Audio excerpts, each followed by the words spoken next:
মৰমৰ ছাত্ৰ ছাত্ৰীসকল, তোমালোক আটাইকে মোৰ এই বিশেষ অনলাইন ক্লাছলৈ স্বাগতম জনাইছোঁ। আজি মই তোমালোকৰ মাজত পুনৰ উপস্থিত হৈছোঁ সপ্তম শ্ৰেণীৰ বিজ্ঞান বিষয়ৰ এটি নতুন পাঠৰ সৈতে। আমি আজি আলোচনা কৰিম বিজ্ঞানৰ চতুৰ্থ পাঠটি তাপৰ বিষয়ে আমি আলোচনা কৰিম। তোমালোকে এই চতুৰ্থ পাঠটি বিজ্ঞানৰ উলিয়াই লোৱা আৰু মনোযোগেৰে শুনি যোৱা। মৰমৰ ছাত্ৰ ছাত্ৰীসকল, এই পাঠটি আলোচনা কৰাৰ প্ৰাক মুহূৰ্তত তোমালোকে বাৰু ভাবি চাইছানে যে আমি ঠাণ্ডাৰ দিনত আমি শীতৰ পৰা বা শীতকালি আমি আমাৰ দেহটোক শীতৰ পৰা ৰক্ষা পাবৰ বাবে আমি নিশ্চয় বা তোমালোকে নিশ্চয় ঊণৰ চুৱেটাৰ বা গৰম কাপোৰ তোমালোকে পিন্ধি দেহটোক শীতৰ পৰা তোমালোকে কিছু ৰক্ষা কৰি ৰখা। বা গ্ৰীষ্মকালত তোমালোকে গৰমৰ পৰা ৰক্ষা পাবৰ বাবে বা দেহটোক কিছু গৰমৰ পৰা পৰিত্ৰাণ বিচাৰি তোমালোকে নিশ্চয় পাতল ৰঙৰ কপাহী কাপোৰ পিন্ধা। বা শীতকালত তোমালোকে ঘৰৰ ভিতৰত যেতিয়া ঠাণ্ডা লাগে তেতিয়া নিশ্চয় বাহিৰত ৰ'দৰ ফালে তোমালোকে অহা বা গৰমৰ দিনত তোমালোকৰ ঘৰৰ ভিতৰতো ঠাণ্ডা লাগে। এতিয়া এটা বস্তু কিমান গৰম বা কিমান ঠাণ্ডা বা ঠাণ্ডানো কি বা গৰমনো কি আমি কেনেদৰে অনুমান কৰোঁ বা তোমালোকে কেনেদৰে অনুমান কৰা, আমি এই পাঠটোত এই বিষয়ে আমি কিছু আলোচনা কৰোঁ। আহাচোন বাৰু। এতিয়া গৰম আৰু ঠাণ্ডা কি বা গৰম আৰু চেঁচা কি? দৈনন্দিন জীৱনত আমি বহুতো বস্তুৰ সংস্পৰ্শলৈ আহোঁ।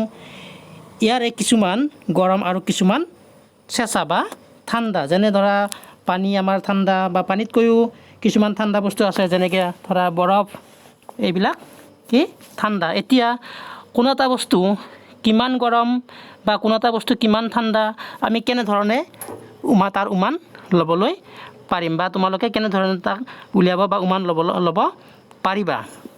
এতিয়া কিছুমান বস্তু দেখিছা তোমালোকে গৰমতকৈও কিছুমান বস্তু অধিক গৰম বা কিছুমান বস্তু ঠাণ্ডা সাধাৰণতে, কিন্তু কিছুমান এনেকুৱা বস্তু আছে ঠাণ্ডাতকৈও কিছুমান অতি ঠাণ্ডা বস্তু কিছুমান তোমালোকৰ দেখা পাইছা। এতিয়া কোনো এটা বস্তু গৰম নে ঠাণ্ডা আমি কেনেধৰণে তাক অনুমান কৰিব পাৰিম। এতিয়া আমি সচৰাচৰ স্পৰ্শৰ যোগেদি বস্তুৰ গৰম বা চেঁচা অনুভৱ কৰোঁ, কিন্তু আমাৰ স্পৰ্শ অনুভূতি নিৰ্ভৰযোগ্যনে? বা তোমালোকে যি বস্তু অনুভৱ কৰি তোমালোকে গৰম বা ঠাণ্ডা তোমালোকে নিৰূপণ কৰা, এয়া সঁচাকৈ বাৰু এটি নিৰ্ভৰযোগ্য পদ্ধতি নে? কেৱল ইয়াৰ জৰিয়তে তোমালোকে স্পৰ্শ কৰিয়ে তোমালোকে কোনো এটা বস্তু গৰম নে ঠাণ্ডা তোমালোকে বাৰু উলিয়াব পাৰানে? এতিয়া আমি এই ক্ষেত্ৰত এটা পৰীক্ষাৰ প্ৰয়োজন হ'ব। তোমালোকে তিনিটা বাল্টিত বা তিনিটা পাত্ৰত তোমালোকে কিছু পানী ল'ব পৰা। এতিয়া এটা বাল্টিত বা এটা পাত্ৰত তোমালোকে ঠাণ্ডা পানী বা এটাত গৰম পানী আৰু এটা পাত্ৰত তোমালোকে কিছু গৰম আৰু ঠাণ্ডা পানী দুয়োটা পানী মিহলি বা দুই ধৰণৰ পানী তোমালোকে মিহলি কৰি ল'ব পাৰা। এতিয়া এই পানীখিনি তোমালোকে প্ৰথমতে যিটো এই পাত্ৰকেইটাৰ নাম দিবা তোমালোকে ক, খ, গ বা A, B, C। এতিয়া এই পাত্ৰটোত ধৰা তোমালোকে ঠাণ্ডা পানী ৰাখিছা বা বি পাত্ৰটোত তোমালোকে গৰম পানী ৰাখিছা আৰু চি পাত্ৰটোত গৰম আৰু ঠাণ্ডা পানী দুয়োটা পানী মিহলি কৰি তোমালোকে ৰাখিছা।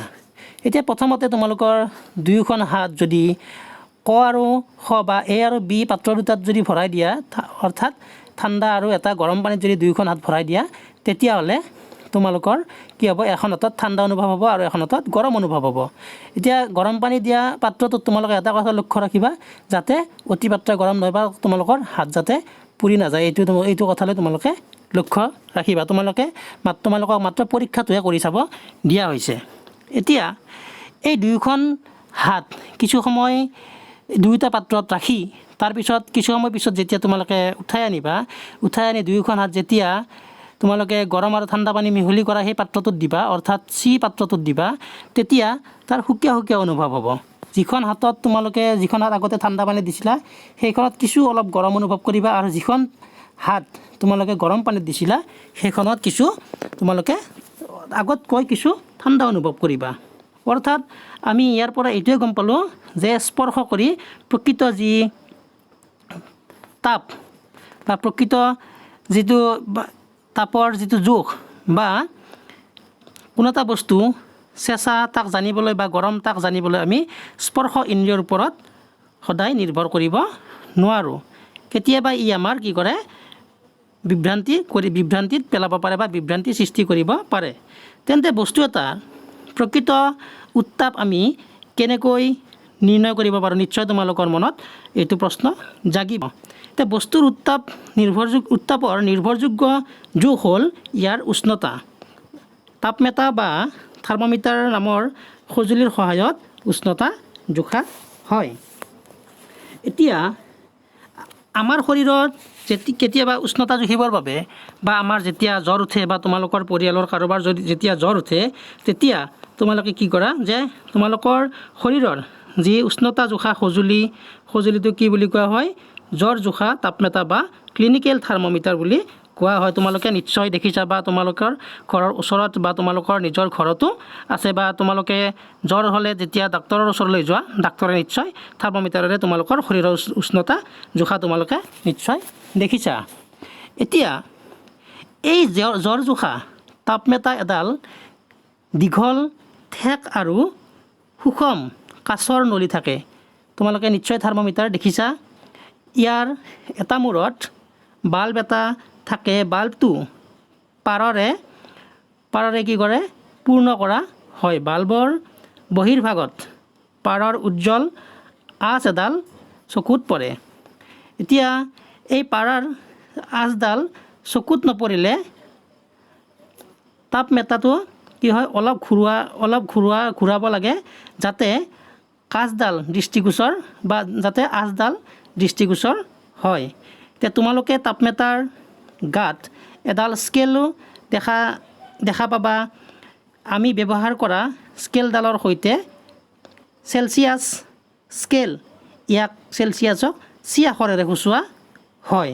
এতিয়া জ্বৰ জোখা তাপমেতাৰ দ্বাৰা 35 ডিগ্ৰী চেলচিয়াছৰ পৰা 42 ডিগ্ৰী চেলচিয়াছলৈ উষ্ণতা জুখিব পাৰি।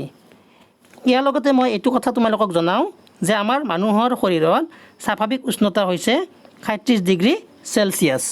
গতিকে মৰমৰ ছাত্ৰ ছাত্ৰীসকল, আজি আমি এই পাঠটিত আমি আলোচনা কৰিলোঁ যে কোনো এটা বস্তুৰ গৰম বা ঠাণ্ডা আমি কেনেধৰণে অনুমান কৰিব পাৰোঁ, বা স্পৰ্শৰ জৰিয়তে যে তাৰ সঠিক উমান পোৱা নাযায় সেইটো আমি গম পালোঁ।